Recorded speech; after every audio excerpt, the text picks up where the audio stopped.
किसका भला नहीं होगा। ठीक है, सीबी यादव जी, कृषि विशेषज्ञ। सीबी यादव जी, कर्ज माफी को लेकर के हमेशा चर्चा होती है। किसानों की जो समस्या है एग्जैक्टली मैं आपसे वो समझना चाहूंगा, क्योंकि आप काफी जुड़े हुए हैं इस क्षेत्र से, काफी काम करते हैं, तो इसके बारे में मैं समझना चाहूंगा कि एक्चुअल समस्या जो है, जड़ वो है क्या। अभिषेक जी, बिल्कुल सरल शब्दों में इस एक्चुअल समस्या को समझ लीजिए। दो ही पॉइंटों में इसकी एक्चुअल समस्या समझ में आएगी। पहली चीज, देश में कृषि आबादी जो पूरी तरह से खेती पर निर्भर है, ये सरकारी आंकड़ों के अनुसार 58% है। अब राष्ट्रीय बजट में एलोकेशन कितना है ये देखिए कि खेती और किसानों के लिए एलोकेशन कितना है, ये कितना प्रतिशत है, 2 से 2.5%। तो ये प्राथमिकता दिखाता है।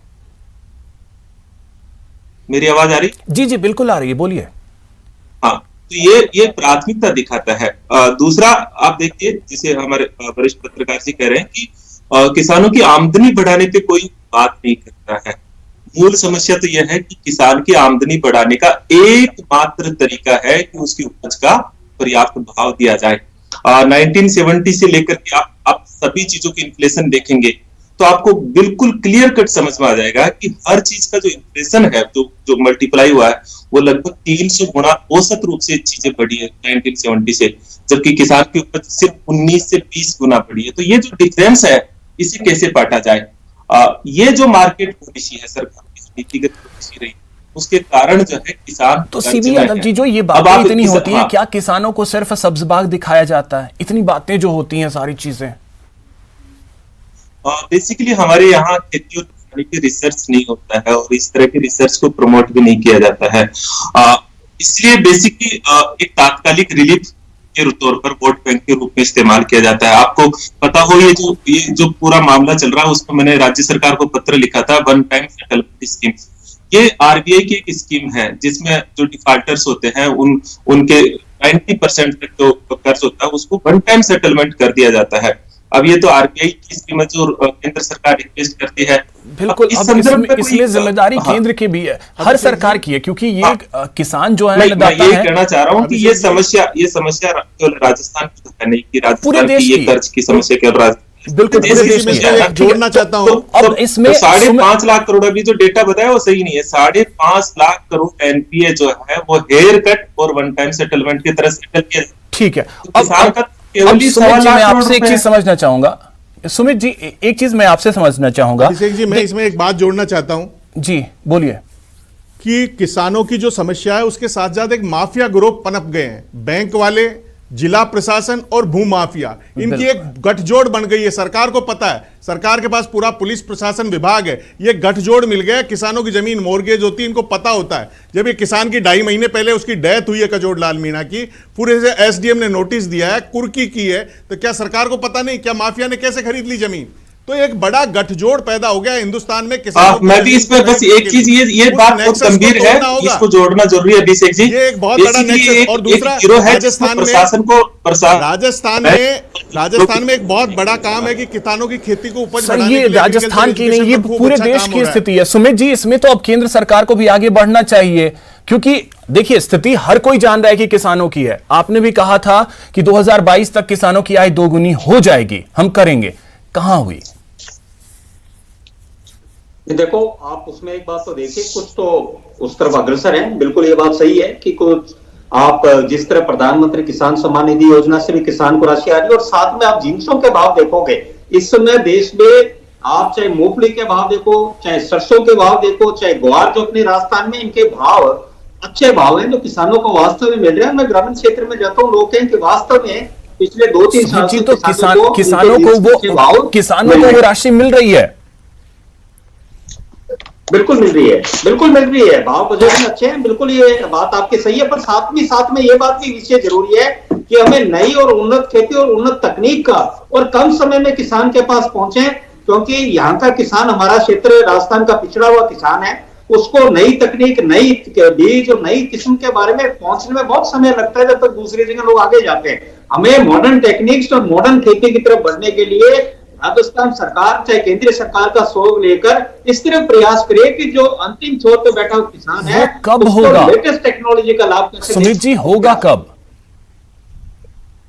नहीं, ये बिल्कुल बात सही है, होना चाहिए ये बात, ये आपके हम सबकी भी लक्ष्य है ये अपन सब। आपने बहुत आसानी से ये कह दिया कि एमएसपी इतना सब खरीद हो रही है।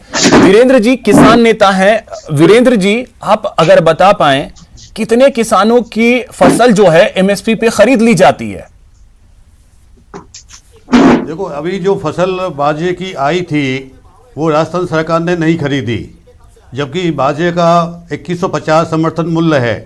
किसानों ने अपने 1500, 1600 रुपये, 1300 रुपये में अपना बाजरा बेचा है। यहाँ सरकार ने किसानों के साथ बहुत धोखा किया है।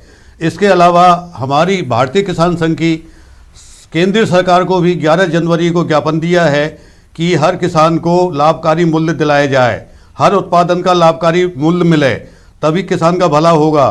क्योंकि समर्थन मूल्य तो एक अलग चीज़ है, समर्थन मूल्य से भला नहीं होने वाला है किसान का। लाभकारी मूल्य दिलाया जाए और खरीद की गारंटी दी जाए। की तो मांग ही नहीं, अब लाभकारी मूल्य की मांग हो रही है। प्रदीप हम जी लाभकारी मांग रहे हैं, क्योंकि पंजाब में तो बिजली फ्री है, राजस्थान में है नहीं। मैं एक चीज जोड़ना चाहूंगा, शांता कुमार कमेटी बनी थी, भारत सरकार की बनाई थी जी, वो ये कहती है कि सिर्फ 6% एमएसपी पे खरीद होती है। तो ये केवल बाजरे की बात नहीं है, ये सारी ओवरऑल फसलों जो एमएसपी की खरीद है ना उसकी बात है, और केवल 24 जिन्स पे एमएसपी डिक्लेयर होती है। और उससे के अलावा भी ये जो एमएसपी डिसाइड करता है वो करता कौन है? क्या एमएसपी वास्तव में उसका पूरा मूल्य है? केंद्र सरकार ने कहा था कि C2 प्लस उत्पादन का 25% खरीद डिसाइड होगा, और यही तो सबसे बड़ी मांग है। ये जो जड़ है, ये इन समस्याओं की तरफ सरकार का ध्यान है क्यों नहीं? यही तो सवाल है कि इन समस्या, ये जो समस्या है इस तरफ सरकार का ध्यान क्यों नहीं है?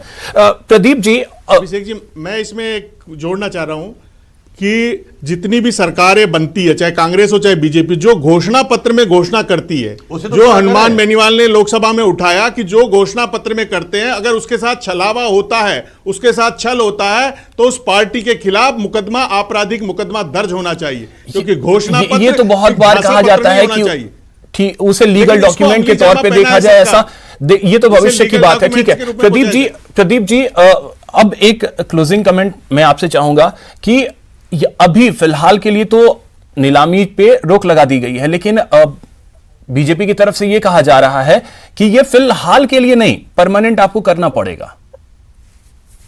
मैं समझता हूं ये एक स्टडी केस है, और जिस तरह की जानकारी प्रशासन के सामने आई है उस पर तुरंत संज्ञान लेकर के जो कार्रवाई की गई है वो एक प्रक्रिया का अंग है। लेकिन मेरा मानना है कि प्रदेश में शायद ऐसे केस और भी हो सकते हैं, तो सरकार इस मामले में अध्ययन करेगी। और इसके लिए देखिए, हमारी सरकार कितनी संवेदनशील है कि अगली फरवरी में हमारा कृषि बजट जो है वो हमारे मुख्य बजट से अलग से प्रस्तावित किया जा रहा है, और उसमें किसानों के कैसे उनकी आय बढ़े, कैसे उनकी श्रम शक्ति बढ़े, कैसे उनका इन समस्याओं का निदान हो, इसी वजह से हमने इस राजस्थान में किसान का जो बजट है वो उस मुख्य बजट से अलग किया है, ताकि इनकी सारी समस्याओं और इनकी मूलभूत आवश्यकताएं जो हैं और जो इनकी प्रायोरिटीज हैं उनको अलग कर हम उनको साथ न्याय कर सकें। किसानों की जो समस्या है उसकी मूल जड़ जो है समस्या की, उसका समाधान खोजा जाए। फिलहाल बहुत शुक्रिया आप सभी का हमारे साथ जुड़ने के लिए, प्राइम डिबेट में शामिल होने के लिए। फिलहाल इतना ही, नमस्कार।